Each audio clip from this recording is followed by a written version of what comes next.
Hello everybody, Martin here.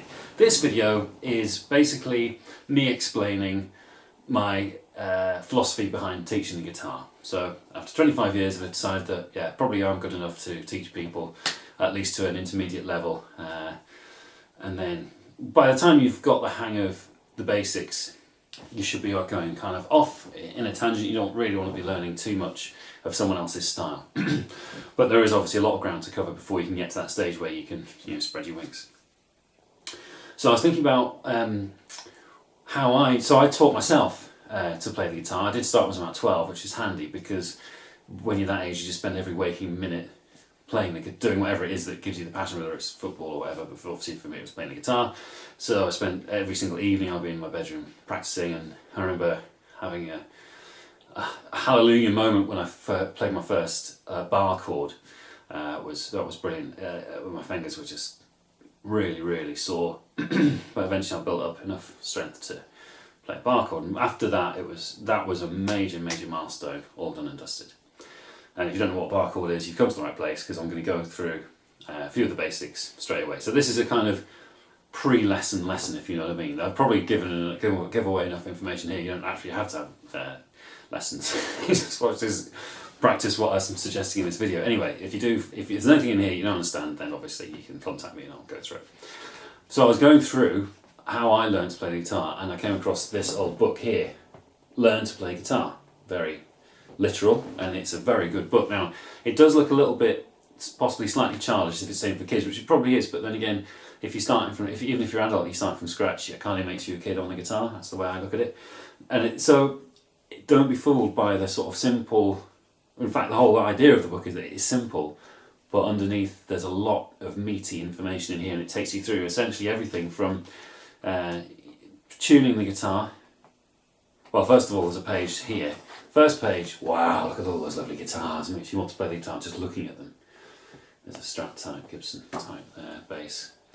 And a very useful page about what the notes of the open strings are and how to tune the guitar as well. So this is back in the day when electronic tuning machines weren't really around, or they're very expensive. I didn't have one, so I used to just tune them like this and have a pitch pipe go, and that would get you A note, and then you just tune the rest of them to that A, which works perfectly fine.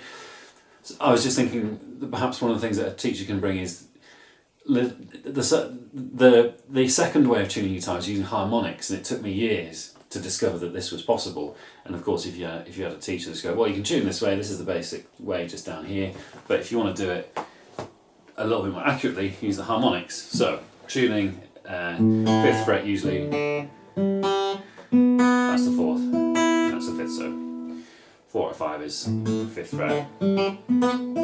We can also do harmonics at the 5th and 7th frets adjacent, and if it's out of tune, listen, and that's what's called beats. So you just tune until those beats go away.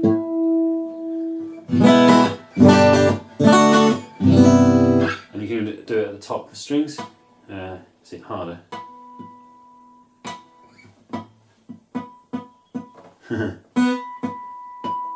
But you will be able to. You hear that? Anyway, the harmonic version is a bit more accurate, and it's actually a bit more straightforward, because sometimes, because the strings have different tones to them, it's difficult to tell if they're exactly in tune, whereas you use the harmonics, you get those beats, and the note sounds very similar. You can't use it for this one. And I do a little, it's always good to try a few chords.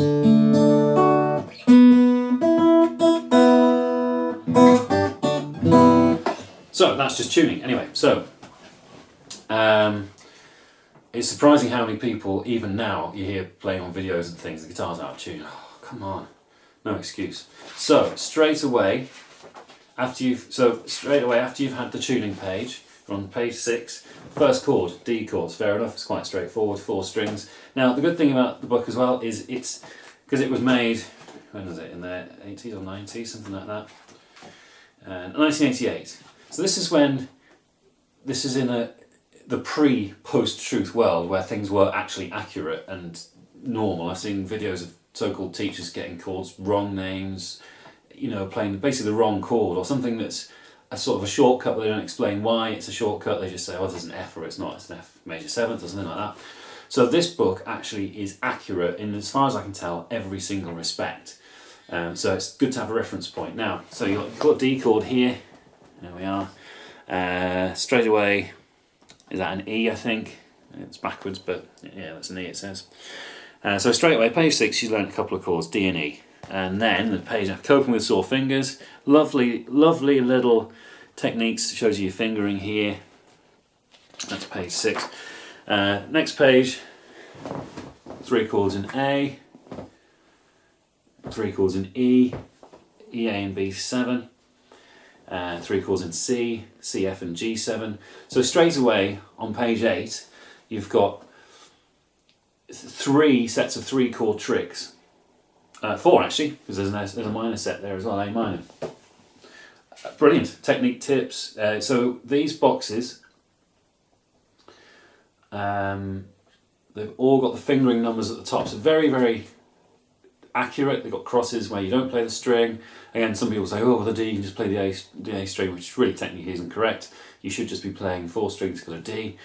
And this is all perfectly spot on. So we've got to page 9, you've got Frank, and they're also teaching you songs straight away, so it's Frankie and Johnny now. Not a particularly inspiring song, but it's something to work towards.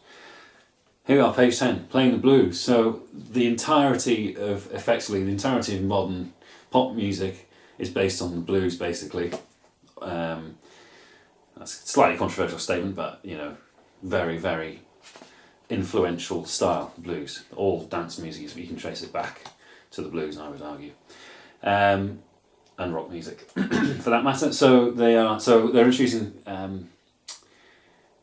terms like tonic, subdominant and dominant, so that's good information. You don't really need to worry about the names as such, but it's just nice, you can see them there and it's just explained straight away, so that's very cool. A picture of Eric Clapton down there. So you got this little chord sequence. So I suppose what I'm getting at with this book is, if you have this book, have a read of it, and some of it will hopefully make sense and some of it won't, and then at least you're not going into a lesson thinking, you know, this teacher's just going to magically teach me everything. It's more filling in the bits that you can't work out for yourself, and then the teacher will have lots of other tricks, like that tuning trick with the harmonics, which he doesn't mention in the book, extra stuff that the book can't cover everything. But it's really, really effective. If you just get to page 10, you've learnt 4 sets of 3 chord tricks. You've also learned the blues rhythmic parts, and straight away on the next page you've got the blues scale. Sort of open, yeah, so again it's sort of like a simplified blues scale, like there's the C. That's a C major scale, like with open strings, so that's quite useful. G. Blues scale, I'm not sure I agree with that entirely.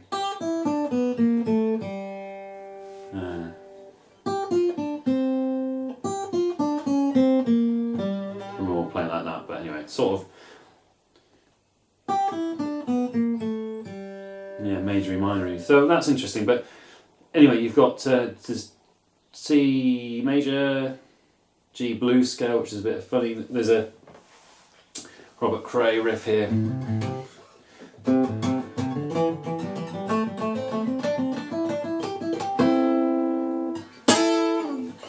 Play it, practice until you can play it really fast and smoothly to make it flash.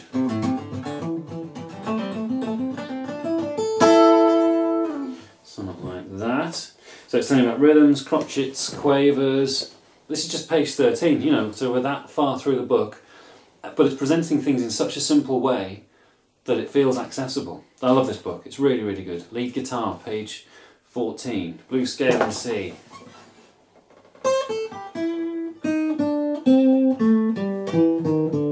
I agree with that one. The G one was a bit of a mixture between major and minor. Chords in the blues scale. Cool. Playing a 2-part blues. Alright, let's get chord sequence.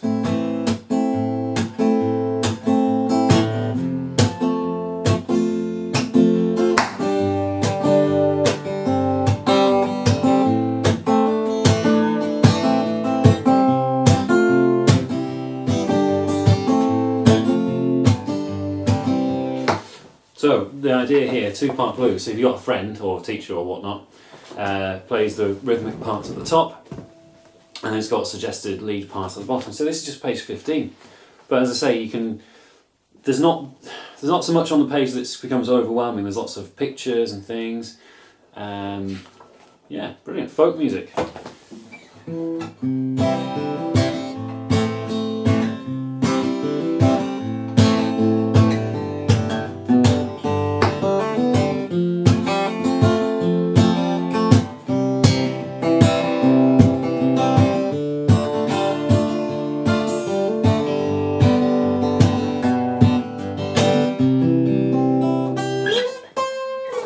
So it's different hammer-ons in chords. So that's where I'm going.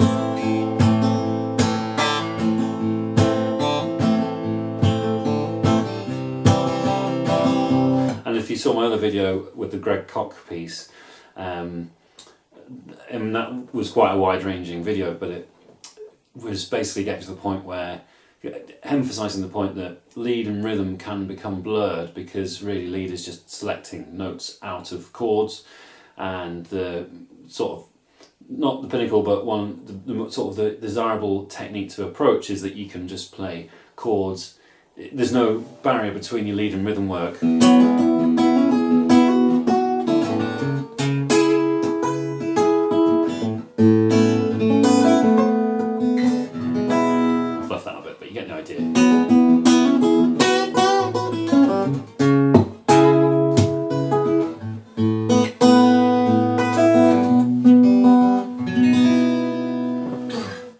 If you get the idea, that's what I'm talking about basically. So you're mixing up sort of lead parts but based around chords. Excuse me. And they're introducing that in this book, page 17. So that's with the hammer-ons and things. That's the basis of that kind of technique of integrating lead and rhythm work. Heavy metal, page 18. So this is important again. Power chords, which are just the bottom part of most chords, E's and A's and D's. All the notes on the entire fretboard, you don't have to learn that. Just you need you need to know the bass strings are probably more important. A trill. Yeah, so you're getting a little taste of lots of different styles on each double page. Reggae. Now this is a cool page.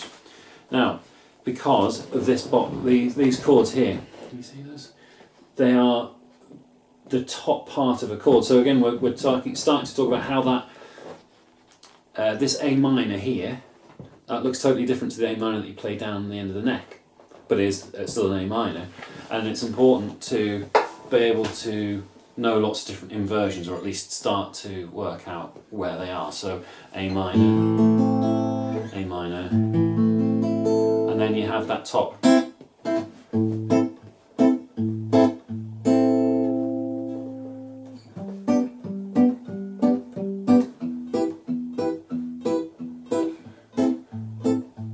They call it the chop.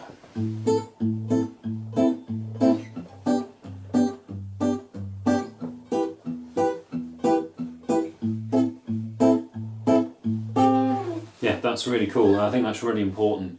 It gets you into a rhythmic style straight away by playing those chords and the bass. So you're separating out the bass and the rhythm.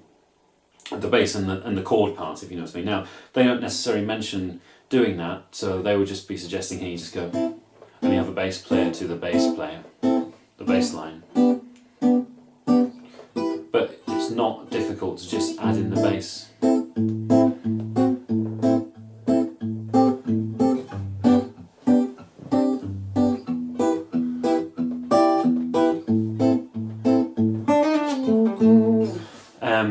So yeah, so again, the teacher would go, right, so if you've practiced those chords, you know the A minor, the G, and the E minor, the top parts, then just think about where the bass notes are for those chords. So for the A, it's, for the G, you have to reach over, and it depends on how you play it, a bar or with fingers. And the E is just open E at the bottom. Then you can start to integrate the bass line and the chord sequence, and then if you can manage a little rhythm, little lead part over the top, there you go. That's the complete guitar technique as far as I'm concerned, as I keep saying.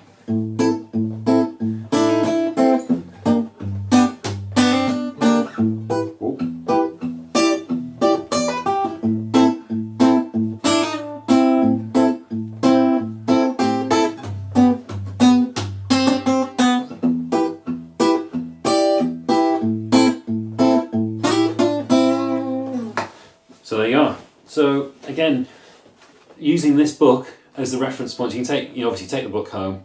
You can still get these on eBay for £2.50, bargain as far as I'm concerned. A tenth of the price of a lesson. There you go, flamenco. So again, just a little introduction to the techniques of flamenco. It's a rasguado.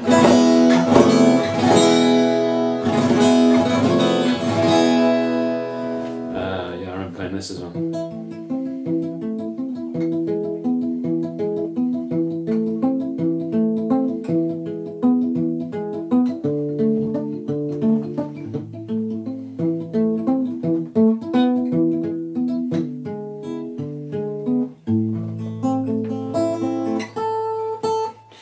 I was going to play something else there. It's actually a similar chord sequence too.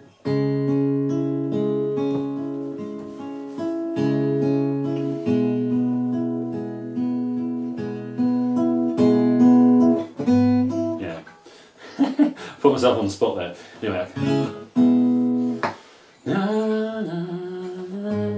This bit is similar.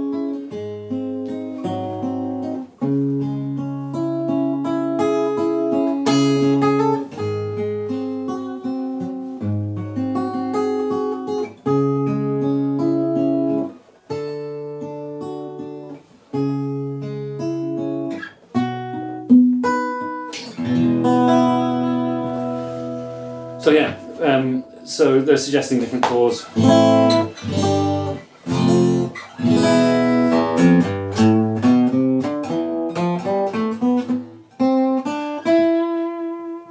Cool little flamenco scale. What have we next? Funky guitar. Right, so it starts to get a bit more involved. The ninth chord. Oh, can you see that?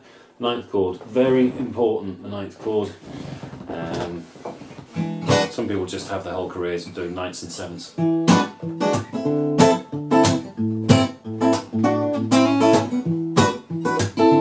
So you have to play it. So it recommends playing it like this with a 3-string bar on the third string, on the third finger, and then E sharp 9,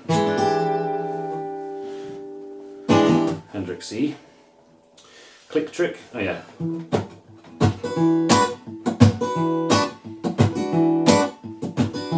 So it's advising you about, the rhythmic aspects of.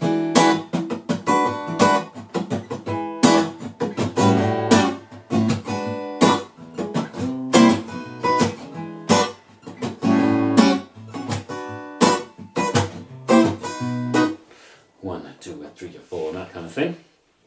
So there's a scale here.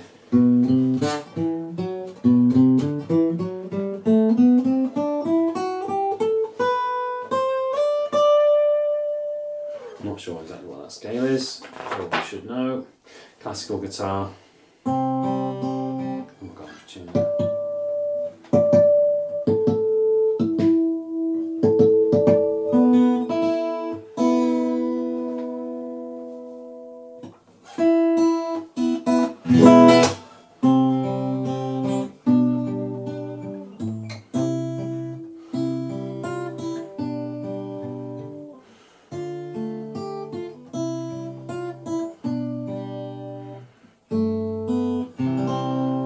Nice little guitar, classical piece there, and there's a duo as well, which you could practice with if you did have a teacher. So, House of the Rising Sun. Here we are. So, is this the first proper song that we've come across? Possibly is. So it's good use of if you knows your A minors, your C's, your D's, and your F's. You can play the House of the Rising Sun. And then page 29, so you've got all those techniques out of the way without actually having to have done a bar chord. And then page 29, the enemy, bar chords. You know, you need to be able to do bar chords, and this is where all a teacher can do is say, this is how you do it, go off and practice, you know? E minor, F. So F major is probably one of the hardest, or minor, or F minor 7th.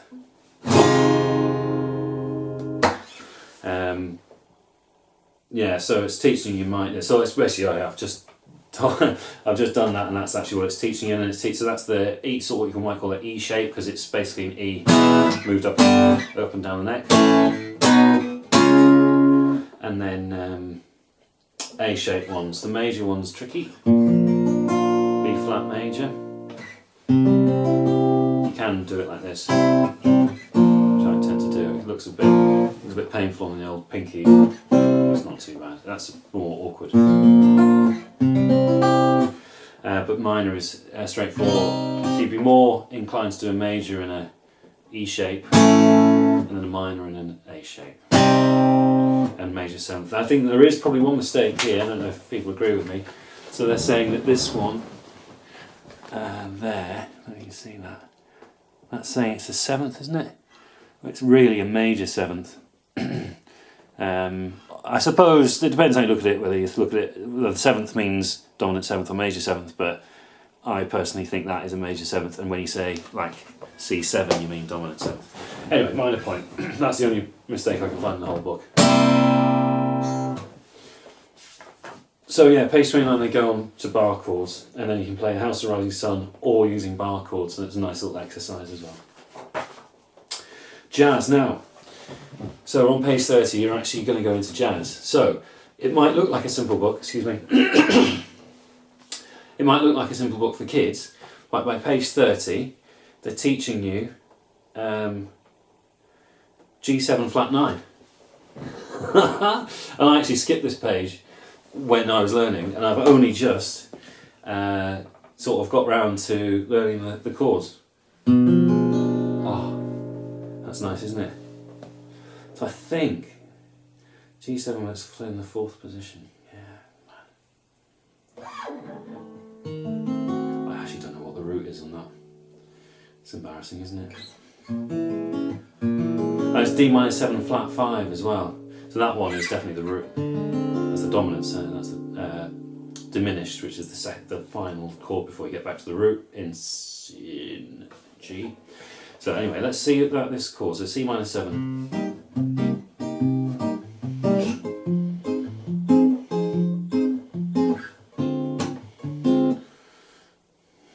So where do I do? Flatten. So flatten 9th.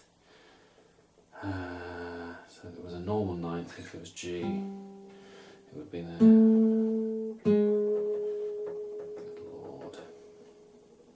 So I think the flatten 9th is there. I'm teaching myself here. No, it's this one, 4th position. Yeah, so.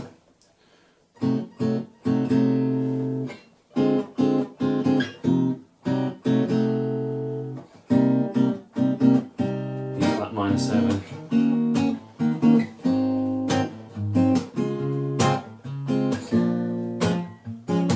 Cool. Anyway, so yeah, so still you can tell, so you can see I don't know that chord very well, because you can. I skipped this page in the book when I was learning. So boys and girls, don't skip the pages. Learn all your chords, especially your G7 flat 9s and your D minor 7 flat 5s. So those are the two most complicated chords in the, not that they're particularly complicated to play, but they're complicated in where you use them. So the D minor 7 flat 5. Well, that's actually D sharp, but I think it resolves to E major. Yeah. So D minor 7 flat 5 resolves to E flat, which is why it goes to E flat. Yeah, that's natural.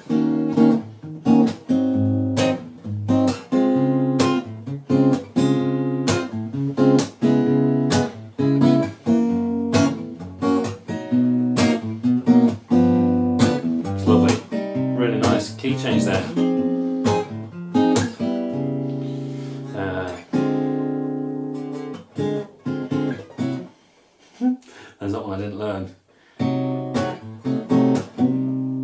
Yeah, cool. So I do actually remember trying that and thinking, this doesn't make any sense at all, and it doesn't sort of sound right. Where they've gone wrong with that chord box, again, a little thing, they're not telling you, they say it should be in fourth position. It's not clear whether that means what position that is. So I should have looked at that before I did this video. But anyway, it just goes to show that I suppose what I'm saying is the book can give you nearly everything, but if there's something you're not quite sure about, if you haven't got someone to ask, you just go, I just don't know, and I can't actually learn that. So I actually haven't learned that chord exactly where it should be. Anyway, moving on. Electric bass, because we must remember that bass requires 10% of the effort to give 90% of the sound of a band. It's very true. Bassists are the most important musicians in a band. So two blues tunes. So now essentially they're thinking, have you learnt everything that's been in the book so far? And you know, say, oh yes, everything apart from G7 flat 9. So they're teaching you. I think I still remember this. Is it? Yeah.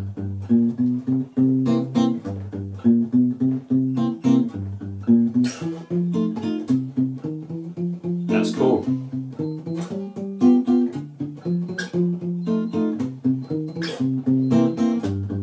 Yeah, so these are really good little test pieces. Probably only kind of, I don't know grades. I'm certainly not going to teach grades, but I think they're probably sort of grade 1 or 2 type.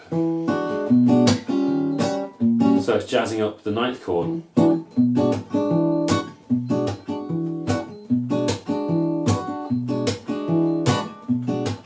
Very cool, very important. The train whistle trick. Hang on. Not as impressive as I thought it would sound. Something like that. Further ways of using chords. Look at this. An amazing reference library for your chord sets. How many have we got? 1, 2, 3, 4, 5, 6, 7, 8, 9, 10 chord sets.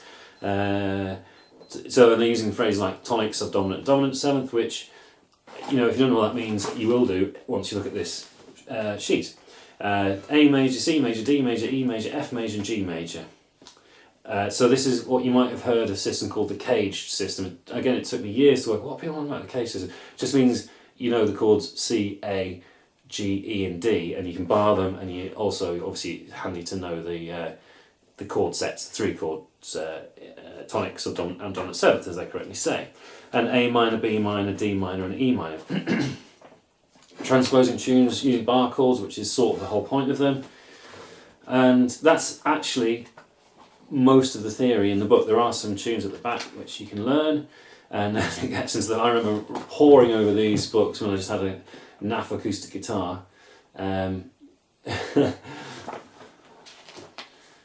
Look, suspiciously Boss-like effects boxes on the bottom there. Effects loops, drum machine, quite dated looking drum machines and that kind of thing. Capo, tremolo arm, that kind of thing. Recording at home, 4-track tape recorder, Oh, those halcyon days. And putting on gigs. So it's really cool. Equipment for performance, how to change your strings, and then some more tunes to play. So there's some good stuff here. You have to kind of, Charlie's My Darling, I've never heard of that. Anyway, I'm going to sum up now. This is an excellent book, and I think I'm going to use it. I think I'm going to recommend students who are not beyond its level. And its level, as I say, it goes to that sort of stage where you need to know your jazz chords, so that's fairly advanced. So I think that'll it'll take weeks, if not months, to get to that stage right from the word go. But it's a really, really excellent book. So I had that book and taught myself over the course of many months and years. I think the whole idea of a teacher is to speed up that process so you can get your hands into the good stuff. You basically need to know everything that's in that book, but once you do, I think then you can sort of spread your wings and explore it. So anyway, learn to play the guitar. That's the name of the game, and that's the name of the book. I think what I might do is get a few copies and give them out to students. That's it. Thanks for watching.